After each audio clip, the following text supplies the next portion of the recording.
In the good old days, when I watched the original Naruto series, there were many reasons why it took to me, and made me want to start watching other anime. Being a completely absorbing world full of wonder that wasn't even close to flushed out yet, and that it still just had so much to offer. Also, having a progressive story following the characters in their journey to become strong, each for their own reasonings and ideals, was literally the most appealing thing ever, and every child's quest for power and recognition. And every ninja, even the crappiest of chunin, were awesomeness in my eyes. The way this translated to Shippuden, the world, still to an extent, it had its sense of wonder, because throughout the original Naruto, we only really explored the secrets of the Leaf Village, and through Shippuden, we still had an entire world and a multitude of nations to develop and explore alongside the characters we grew up with, being that at this point, Naruto was an older ninja, accepting greater responsibilities. So too, since its fan base has been growing up since their adventures in the original Naruto, and they're moving on to a life where they too have greater responsibilities and consequences, there is much to love there at just an initial viewpoint. Many people proclaim that Naruto as a franchise fell after the Invasion of Pain arc, and while frankly I disagree because I love the 5 Kage Summit as well, I do definitely see why that's said as often as it is. The reasoning behind why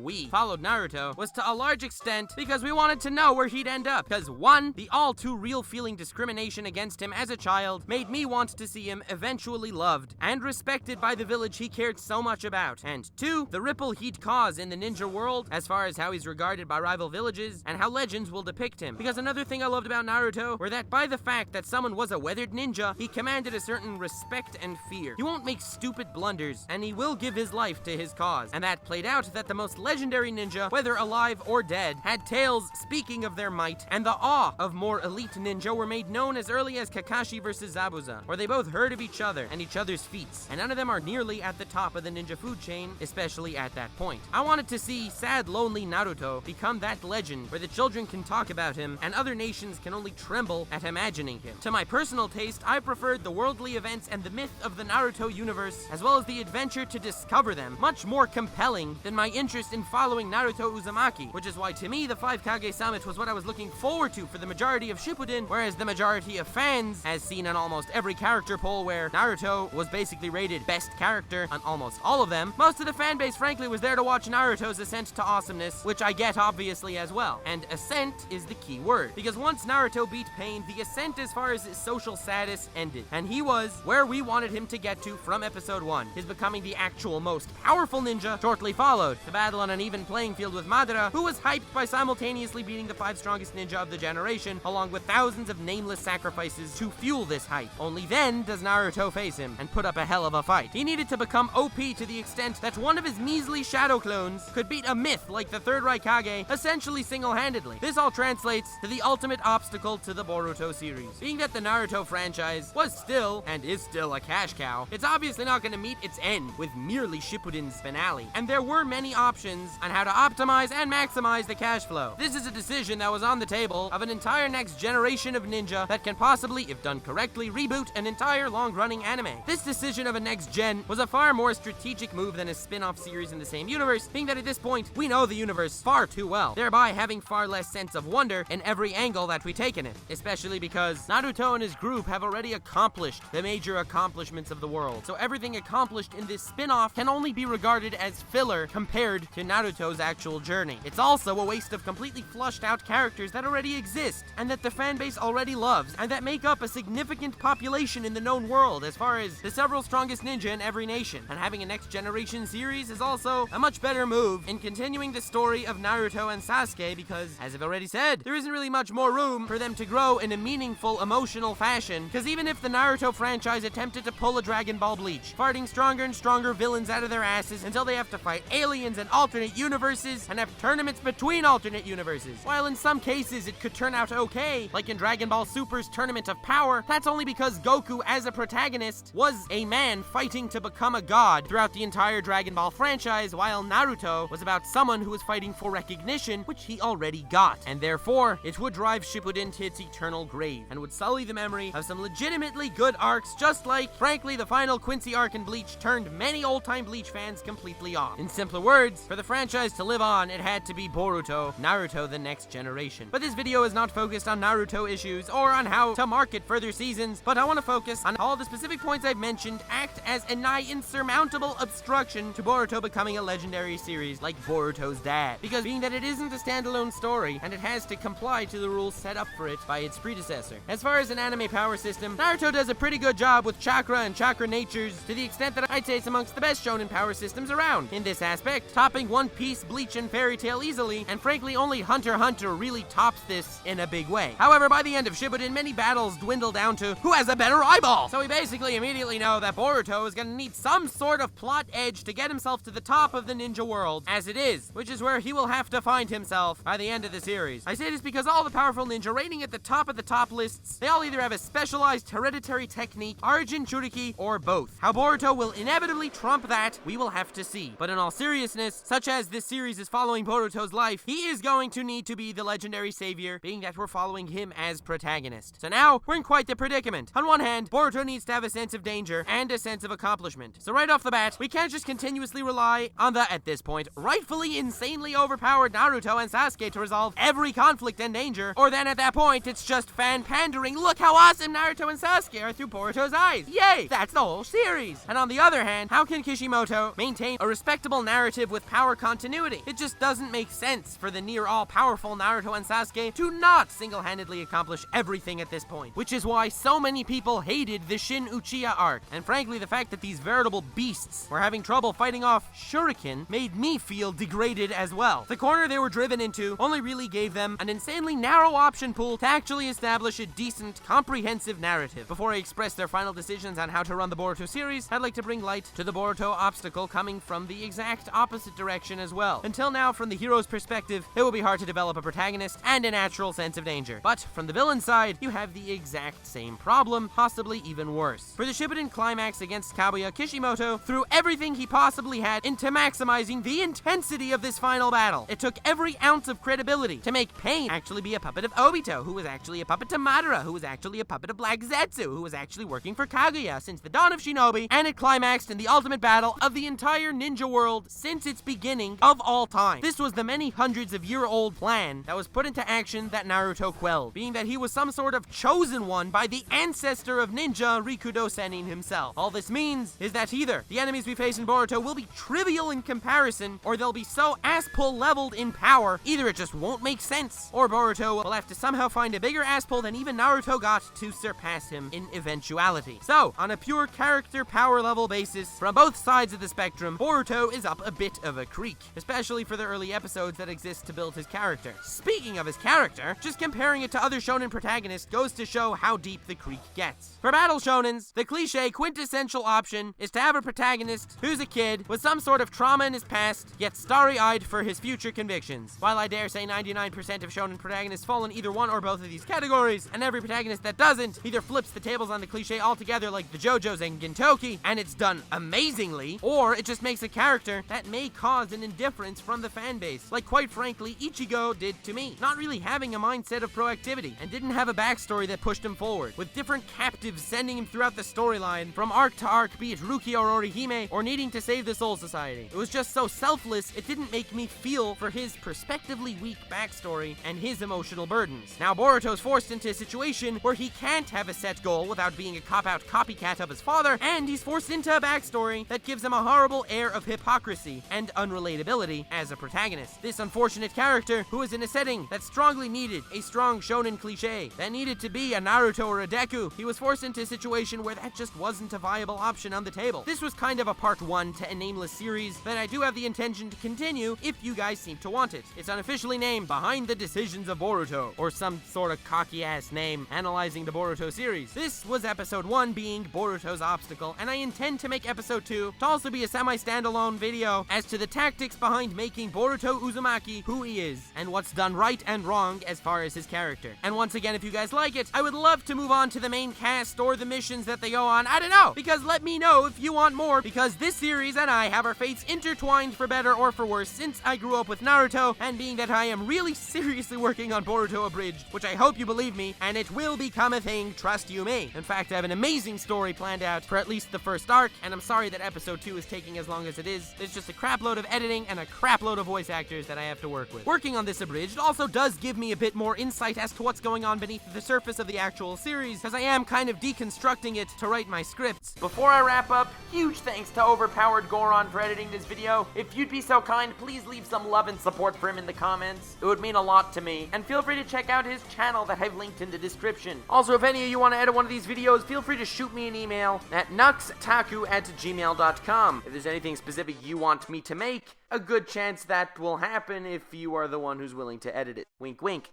nudge nudge. So meanwhile, I will link up some Naruto content, be it parody or analysis. Please comment, like, and subscribe, and I'll see y'all next time. Have yourself a most wonderful evening.